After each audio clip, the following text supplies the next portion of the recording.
नमस्कार, मी Shreya Sawant feel the कोकणमध्ये तुमच्या सर्वांचं स्वागत करते। खूप दिवसांनी व्हिडिओ पडतोय माहिती आहे मला। तर आज आम्ही आलो आहोत कोकणातला फोर्टवर ट्रेकिंग करायला। ते म्हणजे तो फोर्ट आहे मनोहर मनसंतोषगड।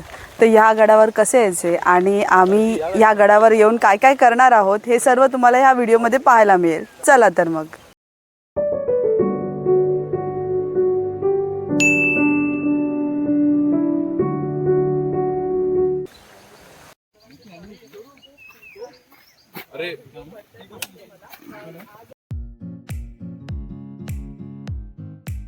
या गडावर जायचे कसे तर गडावर पोहोचण्यासाठी दोन वाटा आहेत। एक शिरशिंगे मार्गे सावंतवाडी आंबोली मार्गावर तर दुसरी शिवापूर मार्गे। आम्ही शिवापूर मार्गे ने या गडावर जाण्याचे ठरवले। शिवापूर हे गाव कुडाळ तालुक्यातून 37 किलोमीटर अंतरावर आहे आणि शिवापूर गावातूनच मळलेली पायवाट गडावर जाते। या वाटेने गडावर जाण्यासाठी साधारण 2 ते 2.5 तास लागतात।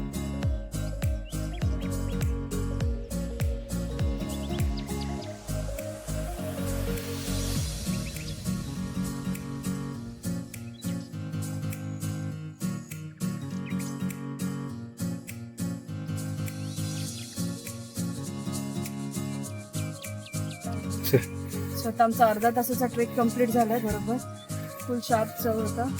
रोड वगैरे काय नाही, पायवाट वगैरे आणि पूर्ण जंगलाचा रोड आहे। चला अजून किती आहे माहिती नाही, चलो।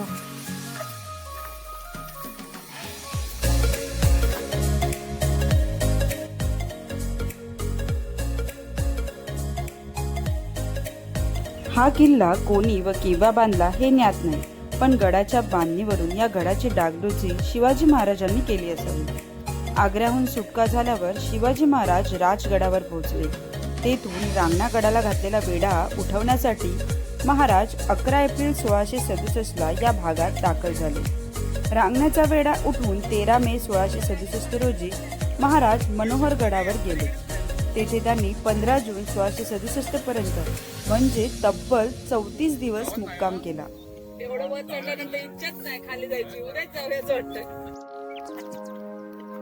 फायनली 2-2.5 तासाचा ट्रेक करून आम्ही गडावर पोहोचलो।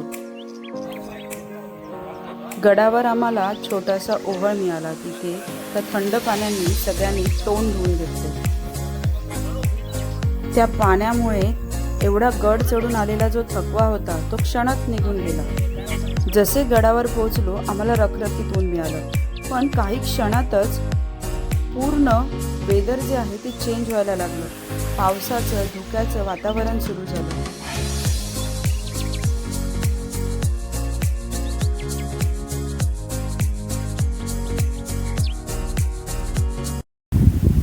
सो फायनली आम्ही गडावर पोहोचलोय आणि आजच्या गडावर आम्हाला जे गाईड केलंय ते बर्डे सरांनी, तर ते आता थोडं या गडाबद्दल आपल्याला माहिती देतील। नमस्कार, अगदी थोडक्यात माहिती सांगतो। आपण कुडाळ आणि सावंतवाडी यांच्या सीमेवर असलेल्या मनोहर मनोसंतोष गडावर आहोत।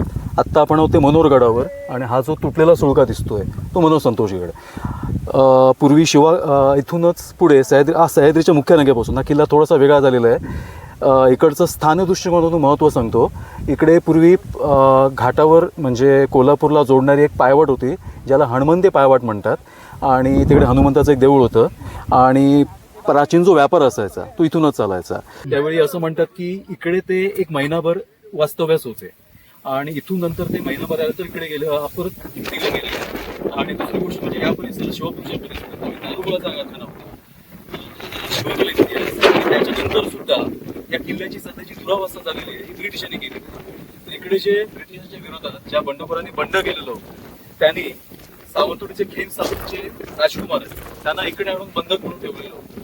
त्यांचं अपहरण आणि त्यांना सोडवण्यासाठी आणि बंड कायमचं मिटवण्यासाठी ब्रिटिशांचे 2 रेजिमेंट्स कर्नल आउट्रम आणि डलहौसी असे 2 जण इकडे आले। त्यांनी उंच डोंगरावर तोफा चढवल्या आणि डेलामोटी आणि आउट्रम असे त्याचे नाव आहे। डलहौसी चुकून नाव घेतलं आणि त्यांनी सगळ्यात पहिलं काम केलं की त्यांना किल्ले नष्ट करायचे होते। मराठ्यांचा प्रतिकार जर मोडून काढायचा असेल तर मराठीची ताकद म्हणजे किल्ले नष्ट केले पाहिजे, म्हणून त्यांनी सगळ्यात पहिलं काम केलं की या पायऱ्या ज्या आहेत या पायऱ्या त्यांनी उडवून टाकल्या तोफांचा वापर करून। पूर्वी त्या किल्ल्यावर सुद्धा जाता यायचं, हा त्याचा जोड किल्ला आहे, परंतु तिकडे सुद्धा ब्रिटिशांनी या तोफांचा वापर करून त्या पायऱ्या तोडून टाकल्या. आज तिकडे जाणं कठीण आहे. म्हणजे थोडंफार असा साधारण हा किल्ल्याचा इतिहास आहे आणि ऐतिहासिक दृष्ट्या फार महत्वाचा आणि छत्रपतींचा हा फार आवडता किल्ला होता. धन्यवाद.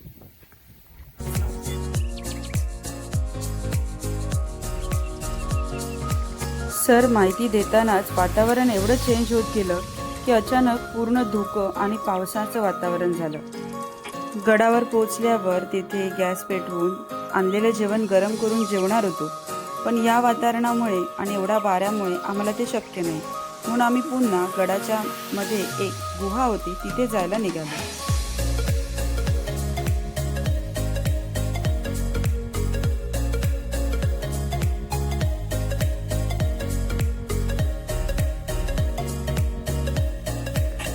दोन तास ट्रेक केल्यामुळे सगळ्यांच्याच पाणी बॉटल संपलेल्या होत्या. सो गडावर असलेल्या विहिरीतून पाणी काढायचं आम्ही ठरवलं आणि गुहेत जाऊन जेवायचं हा आमचा प्लॅन होता. पण गुहेत होतं मधमाशांचं पोळं. मग सर्व डबे घेऊन अशी आम्ही तिथून पळ काढली आणि मग जेवणासाठी परफेक्ट जागा शोधायला लागलो. परंतु येतानाच आमच्या लक्षात आलेलं की गडावर जाण्यासाठी पूर्ण चढ असल्यामुळे अशी प्लेन अशी जागा आम्हाला मिळणं थोडं कठीणच होतं. पाऊस आता गेलेला, पोटात सुद्धा खूप भूक लागलेली होती, परंतु पुन्हा वरती चढून जाणं हे पण कठीणच होतं. आम्ही द्विधा अवस्थेत होतो. जेवायचं तर कुठे, वर चढून जाणं शक्य नव्हतं आणि अर्ध्या वाटेवर आम्ही आलेलो होतो. गडावर चढणं जेवढं कठीण होतं त्याच्या कितीतरी पटीने गडावरून उतरणं सगळ्यात जास्त कठीण होतं. कारण पावसामुळे पाय सुद्धा सरकत होते आणि भुकेमुळे पायात ताकद सुद्धा नव्हती. मग शेवटी बसूनच उतरण्याचा मार्ग आमच्या समोर होता.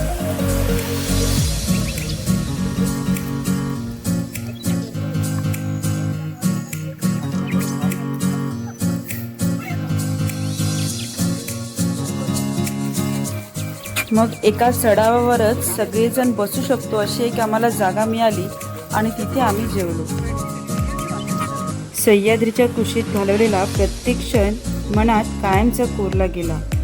आता गड उतरण्याची वेळ आली आहे, पण मन अजूनही या डोंगर रांगांमध्ये रेंगाळत आहे. प्रत्येक पाऊल नव्या आठवणी घेऊन परतीचा प्रवास सुरू करत आहोत. या प्रवासात पुढच्या आठवड्याभरासाठी मन, शरीर आणि आत्मा पुन्हा एकदा रिचार्ज करून घेतले.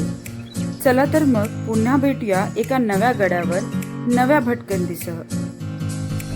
जय शिवराय, जय सह्याद्री.